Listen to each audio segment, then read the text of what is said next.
Assalamualaikum warahmatullahi wabarakatuh. Kami dari kelompok 4 akan menjelaskan tentang globalisasi di bidang ekonomi. Kelompok 4 ada Almira Sheryl Ivana Tisa Bahtiar, Nusaibah Husna Kamila Rahmadani, dan Syahnaz Roisa Mutmainnah. Pengertian globalisasi ekonomi, meningkatnya saling ketergantungan ekonomi negara-negara di dunia berkat percepatan pergerakan barang, jasa, teknologi, dan modal perbatasan. Ciri-ciri globalisasi ekonomi.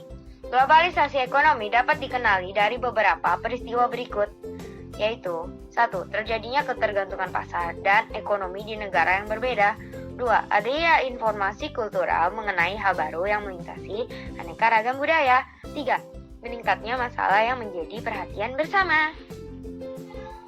Dampak positif dari globalisasi ekonomi. Yang pertama, mudah mengakses investasi luar negeri. Yang kedua, terbukanya pasar untuk produk-produk ekspor. Dan yang ketiga, meningkatnya kegiatan pariwisata. Dampak negatif dari globalisasi ekonomi.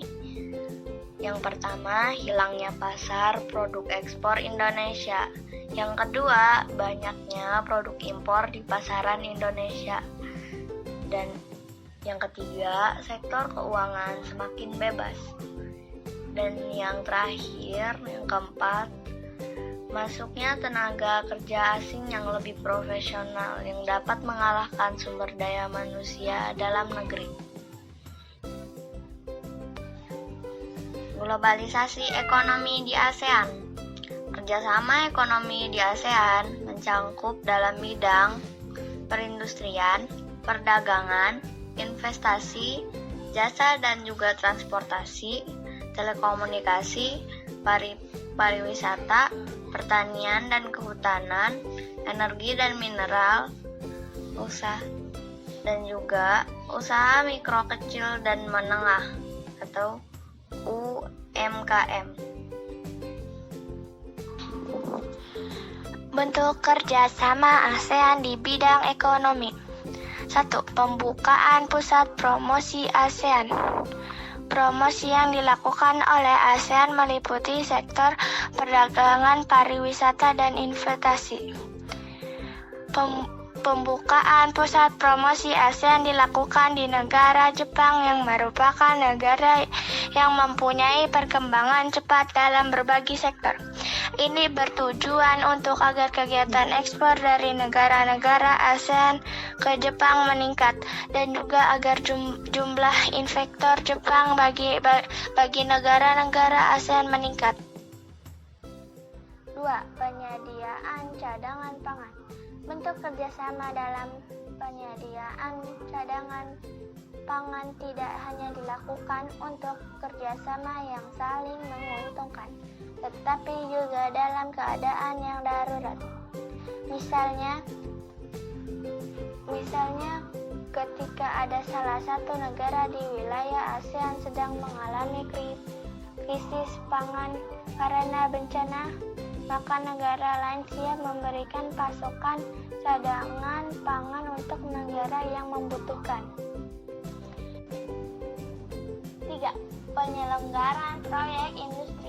Beberapa contoh proyek yang dilakukan oleh ASEAN itu diantaranya meliputi 1. Industri pupuk, 2. Industri tembaga, 3. Industri vaksin. 4. Kawasan perdagangan bebas.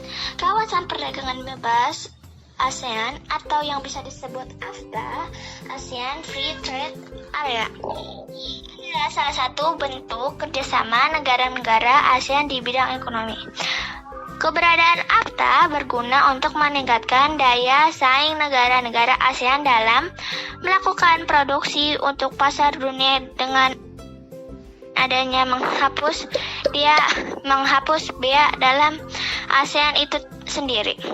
Selain itu, dengan adanya AFTA dapat meningkatkan investasi oleh pihak asing secara langsung untuk negara-negara ASEAN. 5. Koperasi ASEAN. Koperasi ASEAN atau ASEAN Cooperative Organization (ACO) adalah bentuk kerjasama lainnya dalam bidang ekonomi. Koperasi ASEAN mempunyai keinginan untuk mengkokohkan organisasinya sebagai sebuah gerakan koperasi yang menopang perekonomian di Asia Tenggara. Itu dia presentasi dari kelompok kami. Mohon maaf kalau ada kesalahan kata. Sekian, terima kasih. Wassalamualaikum warahmatullahi wabarakatuh.